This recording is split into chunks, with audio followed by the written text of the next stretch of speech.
There have been internet reports of 3 protesters shot dead during clashes on the streets of the Iranian capital. Opposition websites are reporting security forces using live rounds and tear gas to disperse opposition supporters in central Tehran. Authorities have warned the pro-reform opposition against using the Ashura religious events to revive protests against the government. Well, joining us in the studio now is Sha'ar from the BBC's Persian service. Sha'ar, it's confirmed that 3 people have indeed been shot dead. It marks a dangerous escalation in these protests, in these clashes in Tehran.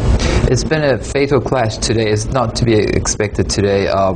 With what happened today, it probably attests more to the tactics the police are using. I think they underestimated the crowd. They probably would have thought that a much smaller crowd would have turned up, but the opposition has been talking about this Ashura protest for months and them gathering enough people. So I think the government was trying to stop people from gathering all in one place to form a big march. Well, we certainly, sorry to interrupt you, because we do have pictures, I understand, actually from people that have been posted on YouTube of some of the protests in Tehran today. These come from the opposition, and presumably we can imagine, or do you have more information, that it isn't just in Tehran that these protests are taking place, it's across the whole country?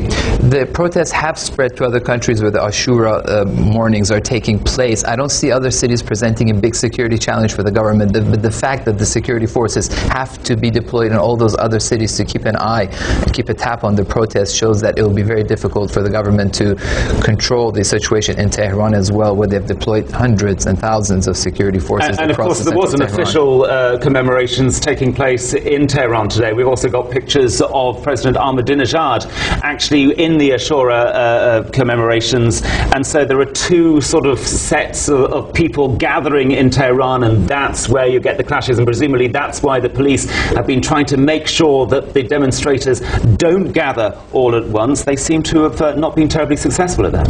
Absolutely. When President Ahmadinejad was speaking to a group of his followers in the area, poor districts of southern Tehran, they have shut off all the streets and avenues leading to central Tehran, so as to cut off the connection between the other mourners in southern Tehran and the middle class, who are the bulk of these protesters today. How worried is the president?